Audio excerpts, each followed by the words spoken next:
Why did you send my mother's letters back without opening them? The question came from an 8-year-old girl standing in the center aisle of Hawthorne Academy's crowded auditorium, and it silenced 300 people faster than any microphone ever could. Nathan Brooks stood behind the podium beneath a banner announcing the opening of the Brooks family library, one hand resting on the polished wood, the other holding the speech he had stopped reading several minutes earlier. At fortet fa? Nathan was known for remaining calm when entire companies depended on his next sentence. His dark hair had begun to silver at the temples. His charcoal suit fit his broad frame without a wrinkle, and his expression rarely revealed more than he intended. But when the girl raised a yellowed envelope toward him, every trace of practiced control left his eyes. In the last row, Rebecca Sullivan rose so quickly that her paper cup tipped over beneath her chair. Cold coffee spread across the floor, unnoticed. She had spent 8 years preparing for the possibility that Nathan might somehow find them.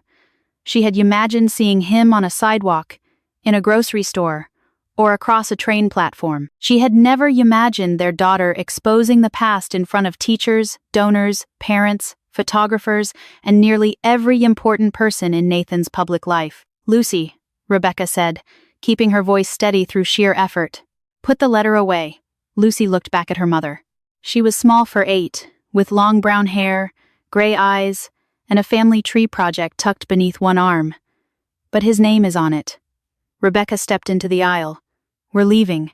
Nathan's gaze moved from Lucy to Rebecca, and the years between them seemed to collapse without warning. Once, he had known the sound of Rebecca's footsteps in the dark, and the exact moment her silence meant anger instead of thought. Now she stood 30 feet away in a navy dress and low black heels, her long dark hair falling over one shoulder, her pale face older, thinner, and stronger than he remembered.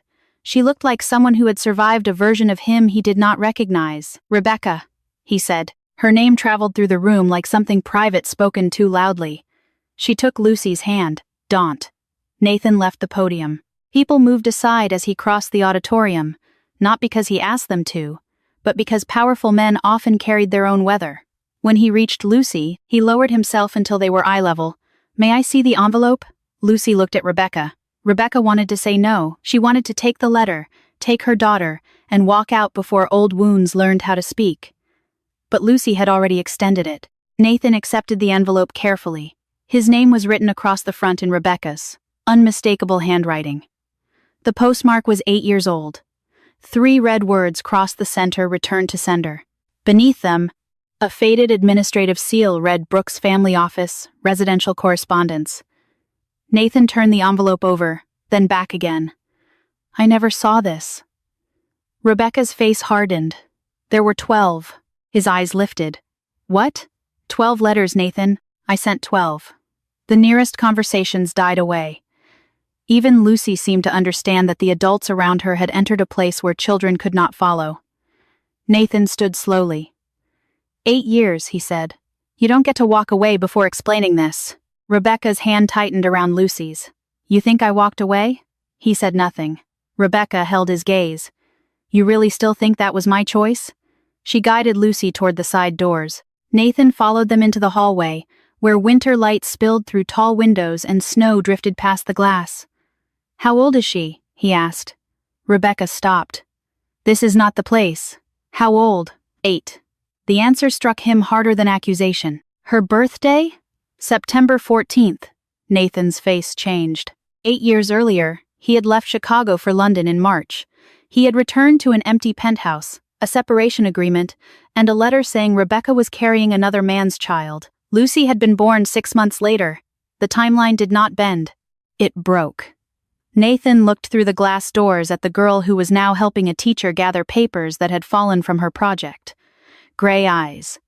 The faint crease between her brows when she concentrated. The same careful stillness Nathan's father had carried into every room. "Is she mine?" he asked. Rebecca's lips parted, but for several seconds no sound came.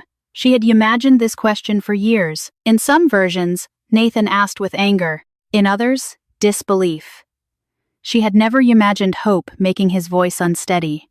"She was always yours," Rebecca said. "You just didn't want her." Nathan flinched. "I didn't know. I told you. You sent letters. I called. I emailed. I came to your office. When?" "August 3rd. I was 7 months pregnant. I stood in the lobby for 2 hours while security told me you had ordered them never to let me near you. Nathan stared at her. I was in the building that day. I know. I never gave that order. They showed it to me. With my signature? With your name. Nathan looked down at the envelope in his hand. Just like the letter you left had yours. Rebecca went completely still. What letter? The one saying Michael Turner was the father. I never wrote that. It was signed. I never wrote it. Snow brushed softly against the windows. The silence between them changed shape. Nathan turned the envelope until the family office seal faced him again. During the London acquisition, only one person had controlled his residential correspondence, private calendar, and temporary administrative staff. His mother, Eleanor Brooks. Rebecca saw the realization in his face. No, she whispered. Nathan's jaw tightened. I need to see the other letters. They are not evidence to be collected. They may prove what happened. They are my life. Nathan stepped closer, then stopped himself. The old instinct was there. The urge to take control because action felt safer than uncertainty. What do you want me to do? Rebecca had not expected the question. No lawyers contacting me? No investigators following us? No one speaks to Lucy until we know exactly what happened. Agreed. And you do not make decisions for us because you have money, influence, or a last name people recognize. Nathan looked through the doors at Lucy again. Agreed. Rebecca gave him her address. Tomorrow, 4 o'clock. She walked away before the tremor in her hands became visible. Nathan remained in the emptying hallway with the returned letter resting against his palm. His phone began to ring. The screen showed Eleanor's name. He let it ring until it stopped. 8 years earlier, cold March light had spread across the marble counters of Nathan and Rebecca's Chicago penthouse, while Rebecca stood barefoot in the kitchen holding a pregnancy test behind her back. Nathan was upstairs packing for London, where he was expected to close the most important acquisition in Brooks Development's history. His father had died 6 months earlier, leaving Nathan the company, 12,000 employees, and a board that questioned whether a 34-year-old son could carry what the older man had built. Nathan responded by working, until work became the only language he spoke. He left before sunrise. He returned after midnight. Every promise began with the same phrase. After this deal. After this deal, they would take the trip they had postponed twice. After this deal, they would move somewhere with a yard. After this deal, they would talk seriously about having children. Rebecca had believed him because loving Nathan had always required trusting the man beneath the schedule. She heard his footsteps on the stairs and tightened her grip on the test. Nathan entered the kitchen wearing a white shirt with the sleeves rolled to his elbows, his dark hair still damp from the shower. He glanced at his watch before looking at her. The car is downstairs. I know. My flight board's in 2 hours.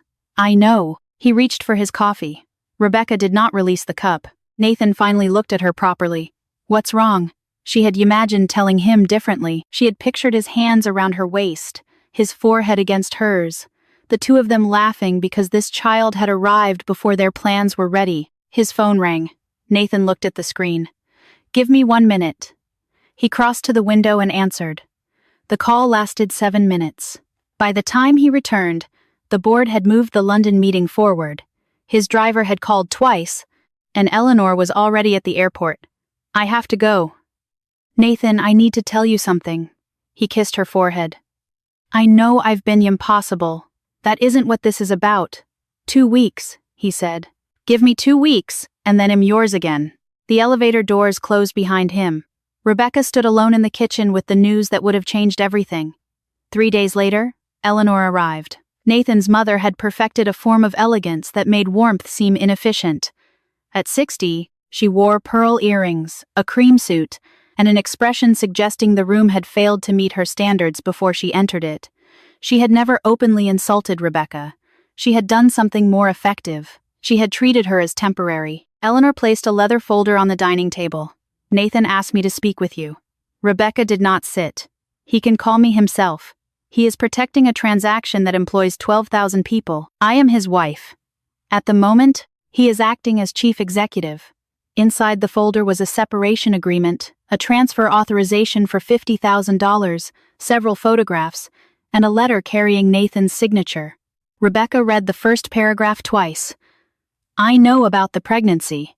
Given the timing and the circumstances, I cannot accept responsibility for a child who may not be mine. Rebecca looked at Eleanor. What circumstances? Eleanor slid the photographs forward. They showed Rebecca outside a cafe with Michael Turner, an old college friend whose mother had died 2 weeks earlier. Michael had cried against her shoulder. Someone had photographed the embrace from across the street. This is absurd, Rebecca said. The board may not agree. The board has nothing to do with my marriage. Everything has something to do with this family's name. Rebecca stood straighter. Get out. Eleanor did not move. Nathan has asked you to leave before he returns. He did not write this. You recognize his signature. I recognize that you have access to it. For the first time, something cold moved behind Eleanor's eyes. You are pregnant, emotional, and about to create a public scandal during the most important business transaction of his career. Think carefully about which version of events people will believe. Rebecca placed one hand over her stomach. Eleanor softened her voice. It was worse than cruelty because it sounded like concern. Leave quietly. Nathan will protect you financially. The child will never want for anything. You mean the child he claims is not his? Eleanor said nothing. Rebecca called Nathan 17 times that night. Every call went directly to voicemail. Her emails bounced back. The London hotel listed no guest under his name because the Brooks team had reserved the floor through a corporate alias. The next morning, her security code for the penthouse failed. A building manager handed her 2 packed suitcases and an envelope from the Brooks family attorney. Rebecca stood on the sidewalk 39 floors below the home she had shared with her husband and learned how little power love carried when someone else controlled every door. In London, Nathan received a different letter. The paper came from Rebecca's desk. The signature looked like hers. Nathan, I cannot continue pretending. Michael is the father. I am leaving because this is the life I have chosen. Nathan read it alone at 2 a.m. He called until Rebecca's disconnected number stopped accepting attempts. He flew home 3 days early and found the penthouse empty. Her clothes were gone. Their photographs were gone. Her wedding ring sat in a small velvet box on the bathroom counter.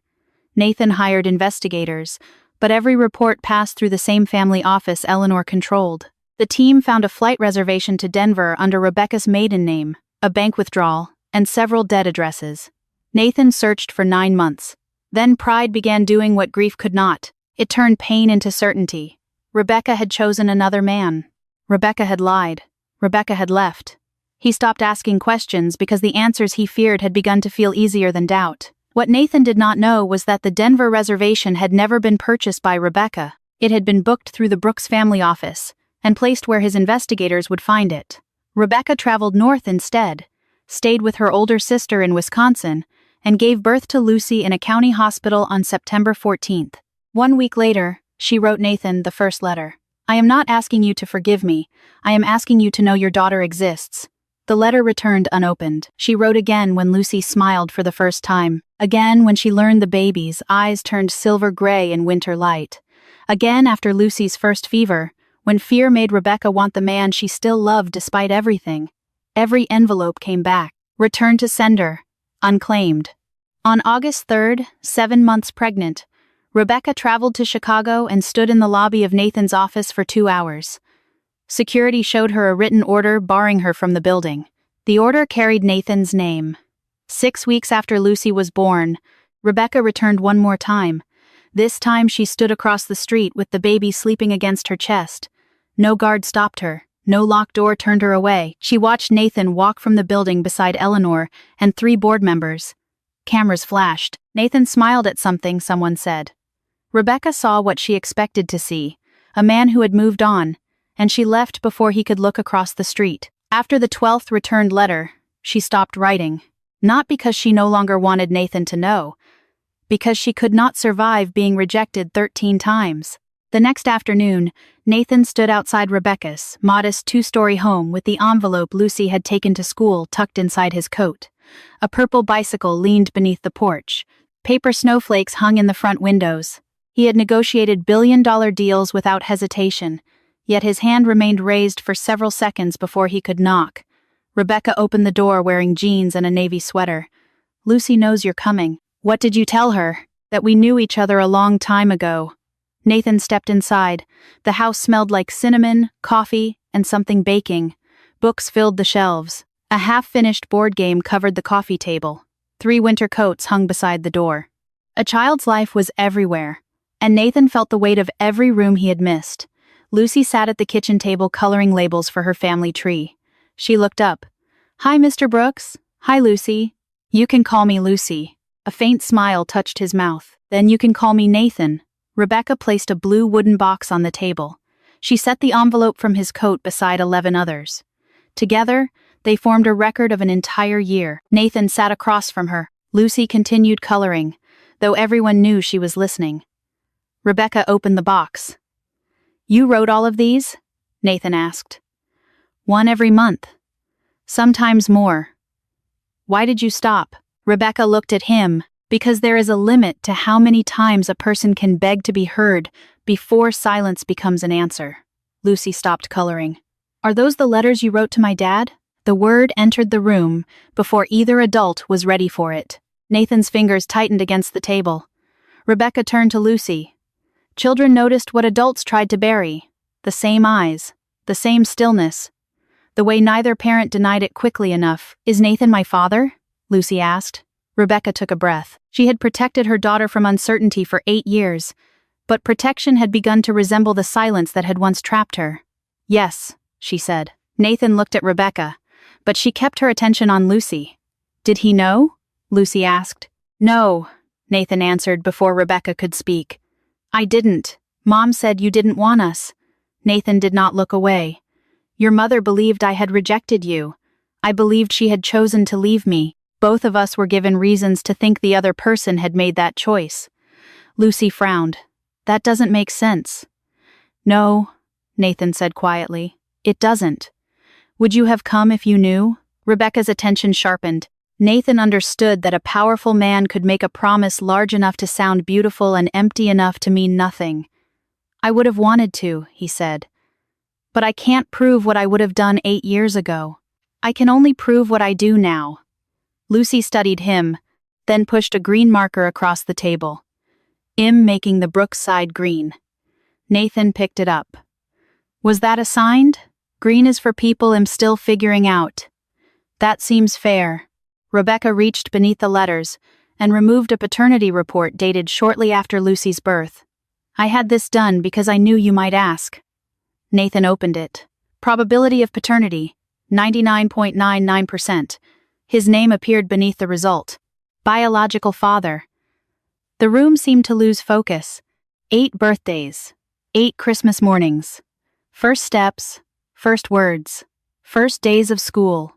Fevers. Lost teeth. Nightmares. Jokes. And ordinary Tuesdays he would never recover. Lucy watched him. "Are you okay?" Nathan tried to speak. Nothing came. Rebecca slid a glass of water toward him. "The report was in the 9th letter," she said. Nathan found the envelope and opened it with Rebecca's permission. The seal had never been broken. Inside was a copy of the test and a handwritten page. "Lucy was born on September 14th at 3:42 in the morning. She has dark hair, gray eyes, and a stubborn little frown that reminds me of you. I am not asking for money. I am writing because one day she will ask whether I tried to tell you." Nathan stopped reading. Rebecca turned toward the counter, giving him privacy without leaving. He opened the letters one at a time. In the first, she told him the baby kicked during a thunderstorm. In the 4th, she admitted she was afraid. In the 7th, she wrote that Lucy calmed whenever Rebecca played the piano piece Nathan's father had loved. In the 10th, she described Lucy smiling at a ceiling fan for 20 straight minutes. The 12th letter contained only 4 short paragraphs. The final sentence broke through what remained of Nathan's composure. "I will not write again, but I hope someday you learn that your daughter was never hidden from you by me." He folded the page carefully. "I'm sorry," he said. Rebecca's eyes hardened. "For which part?" Nathan looked at the box. He had no answer large enough. "I want an independent test," Rebecca said. "A lab I choose. Not because I doubt the result, but because every document connected to your family has become a question."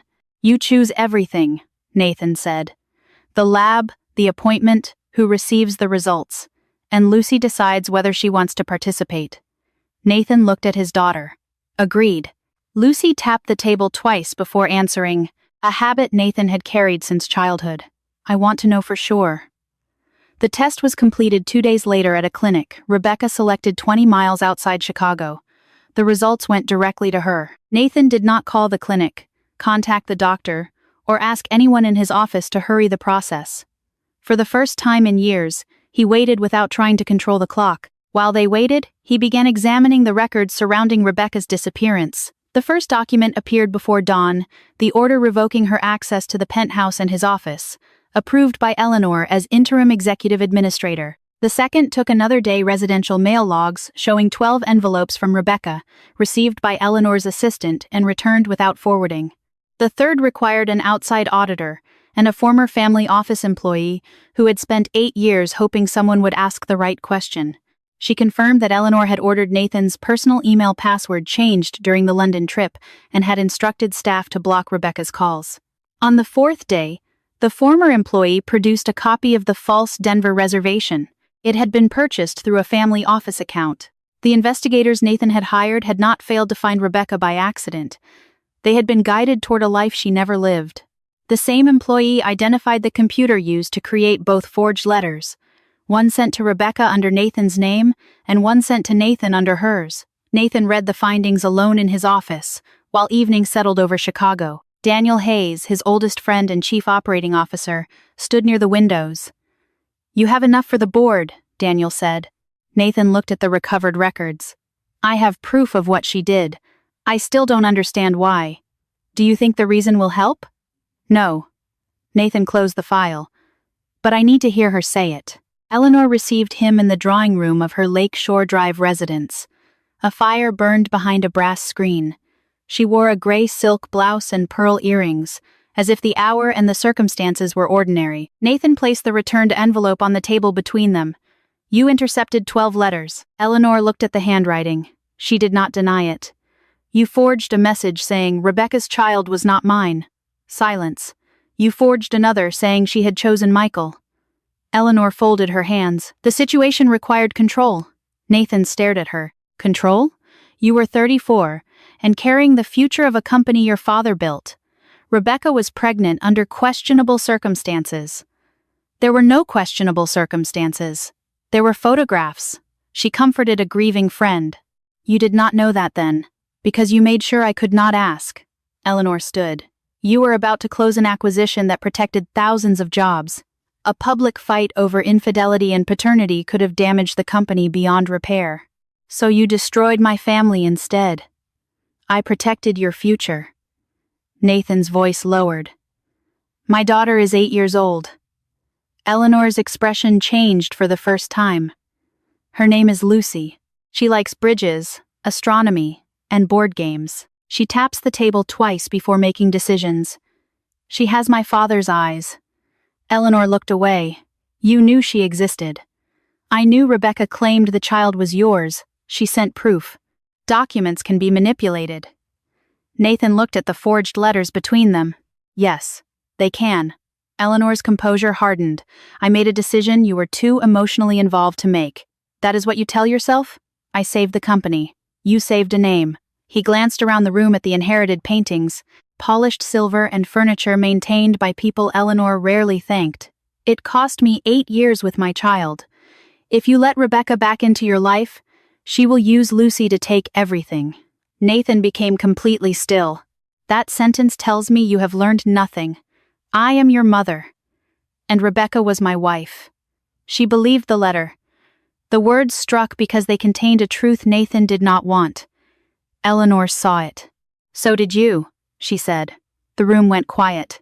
Eleanor had created the lies, but Nathan and Rebecca had allowed those lies to answer questions neither had faced directly. Nathan had searched for 9 months, then stopped because pride preferred betrayal to uncertainty. Rebecca had tried repeatedly, then decided his public smile proved what she feared. Eleanor was responsible for the deception. She was not responsible for every choice made afterward. Nathan picked up the envelope. "An emergency board meeting is scheduled for tomorrow." Eleanor's eyes narrowed. "You cannot remove me from the foundation or the family trust on your own." "I know. That is why the records went to independent counsel this afternoon. You would humiliate your own mother? Nathan opened the door. No. I am going to stop you from humiliating my daughter. 4 days later, after an emergency board session and an independent review of the records, the Brooks Foundation Gala went forward beneath crystal chandeliers at the Blackstone Hotel. Eleanor had been suspended from all foundation and trust decisions pending a formal investigation. The board expected Nathan to make a brief statement about administrative changes. Eleanor expected him to protect the family name. Rebecca expected nothing. She had almost refused to attend. Nathan had not pressured her. He had called that morning with the independent paternity result, which confirmed the original report. Then he asked, "What do you want me to do tonight?" Not what should be done. Not what the lawyers recommended. "What do you want?" Rebecca had answered, "I want Lucy to know she was never something shameful." Nathan said, "Then that is the only thing that matters." Rebecca and Lucy waited in a private room away from reporters while the ballroom filled with donors, business leaders, teachers, and foundation staff. Nathan stood backstage holding a prepared speech he had no intention of reading. When his name was announced, he walked to the podium beneath the evening's theme, "Legacy begins with family." 8 years ago, he began, "My marriage ended." The audience shifted. Eleanor stood near the front, her face controlled. "For most of those years, I believed my wife had chosen to leave. She believed I had rejected her and the child she was carrying. Both beliefs were false. Private correspondence was intercepted by members of my family office. Letters were forged. Calls were blocked. Records were manipulated to keep two people from learning the truth about each other." Eleanor rose. "Nathan, this is neither the time nor the place." Nathan looked toward her. Silence already had 8 years. No one moved. He returned his attention to the room. "I recently learned that I have an 8-year-old daughter whose existence was deliberately hidden from me, not by her mother but by people acting in the name of my family. Her identity and private life will not be discussed tonight. She is a child, not evidence in a public argument." Eleanor stepped toward the stage. "I did what was necessary to preserve what your father built." Nathan turned to her. "My father built buildings. You decided that gave us the right to break people." Nearby conversations fell silent, effective immediately, Nathan continued. "The board has suspended Eleanor Brooks from all foundation leadership and trust decisions pending the completion of an independent investigation. The foundation will also establish safeguards preventing any family member from controlling private employee correspondence or personal legal matters without outside review." Eleanor's face lost color. "You would destroy this family's reputation over one woman's accusation?" Nathan's voice remained calm. "No, I am refusing to let this family destroy another person's life to protect its reputation." He stepped away from the podium without waiting for applause. In the private room, Lucy watched the speech on a television screen. "He didn't say my name," she said. Rebecca looked at her daughter. "No. Was that because you asked him not to?" "Partly."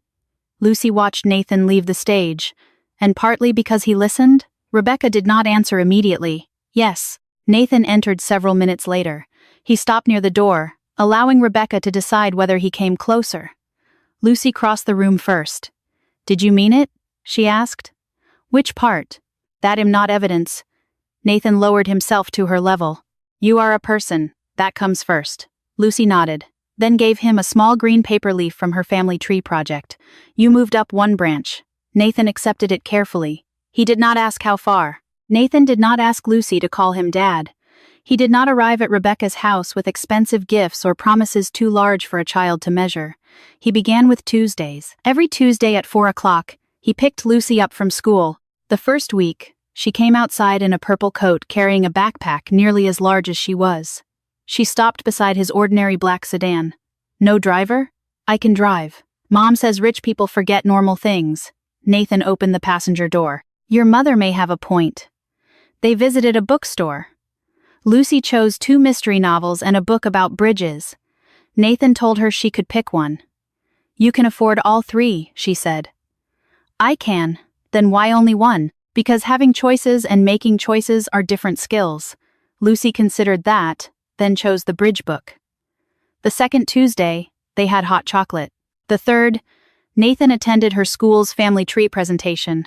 Lucy stood before her class holding a poster with 2 large branches. One carried Rebecca's family, the other carried Nathan's. His name was written in green. Beneath it, she had added, "Still learning. Always comes on Tuesday." Nathan read the sentence twice. Rebecca watched from the back of the classroom. He looked toward her. Neither smiled, but something passed between them. Not forgiveness. Recognition. Saturday board game mornings followed. Nathan lost to Lucy at Scrabble and accused her of inventing words. She produced a dictionary. He accepted defeat. He learned that she hated peas, loved astronomy, and became very quiet when she was afraid. He discovered she had Rebecca's habit of folding a napkin corner while thinking, and his own habit of tapping twice before making a decision. Every resemblance felt like both a gift and a reminder. In February, a fast-moving snowstorm snarled traffic across the city and turned Nathan's 20-minute drive into nearly 2 hours. Lucy's winter concert was scheduled for 7. Rebecca assumed he would miss it. The school had not canceled, but several families stayed home. At 6:55, Nathan entered the auditorium, with snow melting across the shoulders of his overcoat. His car had stalled 6 blocks away, and he had walked the remaining distance. Lucy saw him from the stage. Her face did not light up dramatically. She simply stopped searching the audience. After the concert, Rebecca found Nathan near the doors. "You walked 6 blocks in that? The sidewalks were faster than traffic. You could have called. I said I would come. You don't have to punish yourself every time you keep a promise." Nathan looked toward Lucy, who was showing her paper snowflake to a teacher. "I'm not punishing myself. I'm showing her I mean what I say." That night, Lucy fell asleep in the car before Rebecca reached home. Nathan carried her inside, paused in the hallway beneath glow-in-the-dark stars, and lowered her carefully into bed. Lucy opened her eyes. "Dad?" Nathan froze. Rebecca stopped beside him. "Yeah?" he whispered. "Tuesday still?" His face softened. "Tuesday still." She fell asleep. In the kitchen, Rebecca poured 2 cups of coffee. "You can stay until the road's clear." Nathan accepted the cup and sat across from her. The silence was not comfortable, but it was no longer empty. "She called me Dad," he said. "I heard.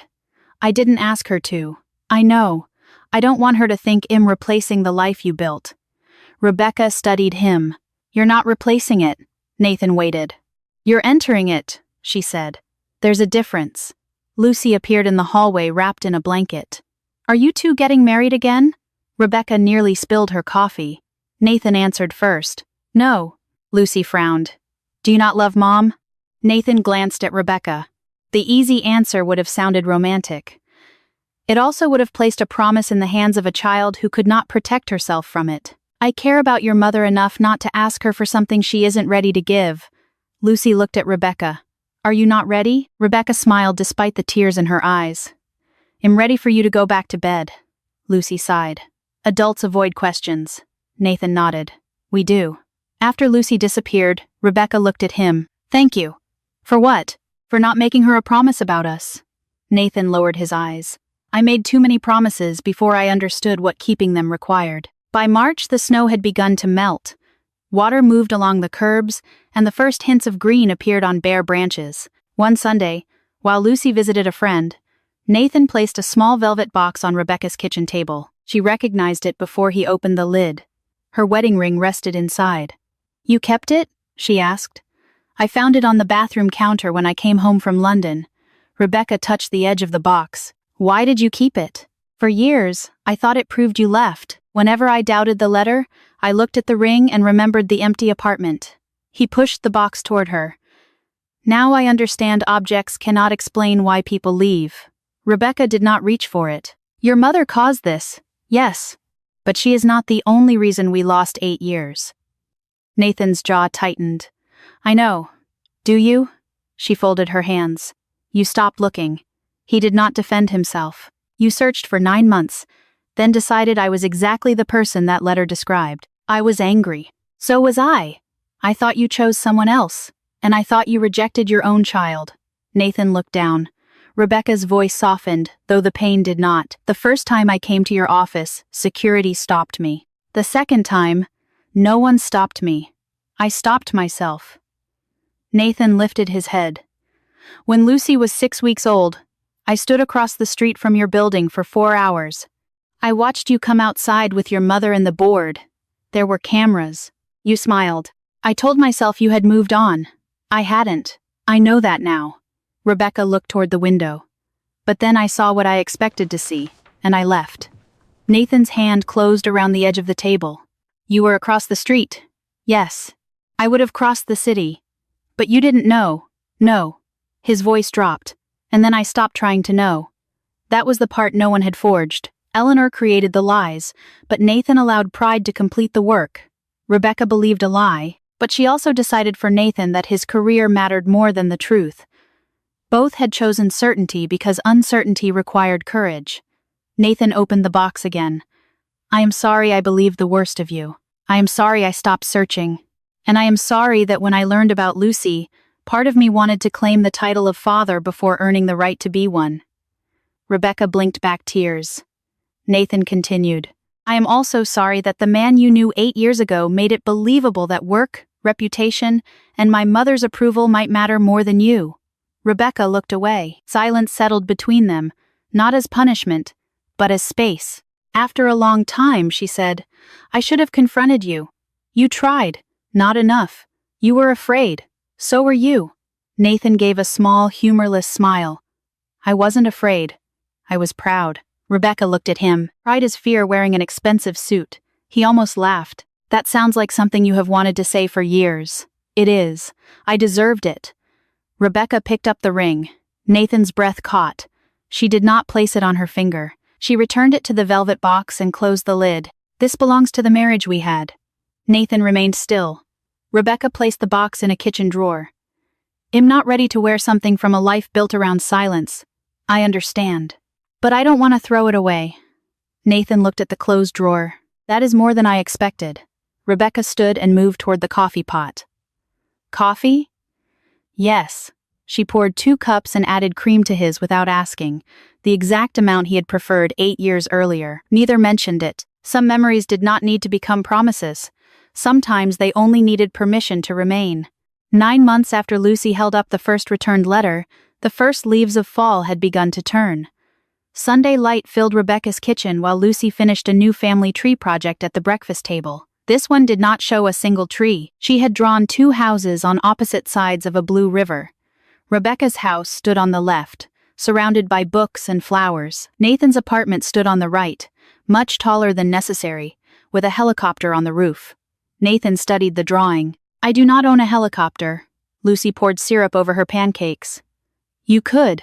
That is not the same thing. It makes the picture better.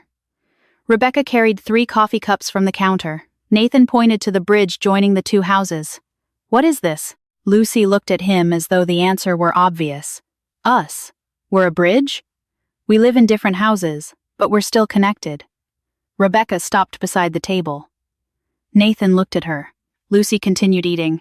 I told my teacher some families are married, some are divorced, some live with grandparents, and some are still figuring things out. Nathan smiled. Still green? Lucy nodded. Still green. Fair enough. After breakfast, Lucy carried the picture into the living room to find a frame. Nathan helped Rebecca clear the table. Their movements had become familiar. Not the old familiarity of marriage in which habits became invisible, but a new kind, careful, chosen, and present. Nathan rinsed the cups and set them in the drying rack. Rebecca leaned against the counter. You know you don't have to wash dishes here. I know. You have people who do that. Not here. Every Sunday for 3 months, Nathan had arrived at 9. He brought no flowers, made no speeches, asked for no answer. He helped Lucy with homework, read mystery novels aloud, lost board games without pretending, and left when it was time to leave. He had never again asked Rebecca whether they had a future. He allowed his actions to ask. At 11:30, Nathan put on his coat. Lucy appeared from the living room. Tuesday? Tuesday. Science museum? If you finish your reading assignment, Lucy groaned. You always add conditions. They build character. That's what Mom says when she doesn't want to buy something. Rebecca smiled. Nathan opened the front door. A cool breeze entered the hallway. He stepped onto the porch. Hold on, Rebecca said. Nathan turned. She stood beside the small table near the door, holding a brass key. For several seconds, neither spoke. Rebecca crossed the entryway and placed it in his hand. Nathan stared at it. What is this? The side door. His fingers closed slowly. It sticks when it rains, she added. Lift the handle before you turn it. Nathan searched her face, careful not to understand more than she offered. Is this for emergencies? And Sundays? Lucy appeared between them. Does this mean Dad can stop ringing the doorbell? Rebecca looked at her daughter. Sometimes. Nathan remained still. This is not an invitation to move in, Rebecca said. I know. It does not mean everything is fixed. I know. And it is not a promise that we will become what we were. Nathan looked down at the key. I don't want what we were. Rebecca's expression shifted. He met her eyes. I want something where neither of us has to guess what the other person means. Lucy sighed. That sounds boring. Nathan smiled. Boring isn't always bad. Rebecca folded her arms. Do you want the key or not? Nathan held it carefully between his fingers. Yes. Then stop negotiating. A quiet laugh escaped him. Rebecca smiled, not politely and not cautiously, but with the warmth Nathan remembered from before the penthouse, before the company, before 2 forged letters taught them to mistrust everything they had known. He stepped back inside. Only one step. He did not reach for her or turn the moment into something larger than she had offered. He simply stood on the other side of the door. Lucy ran toward the kitchen. There are pancakes left. Nathan looked at Rebecca. May I? She stepped aside. One Sunday at a time. Nathan entered, and Rebecca closed the door behind him. The brass key remained warm in his hand. They did not recover the years that had been taken from them. They received something harder, quieter, and more honest, the chance to stop losing the years ahead.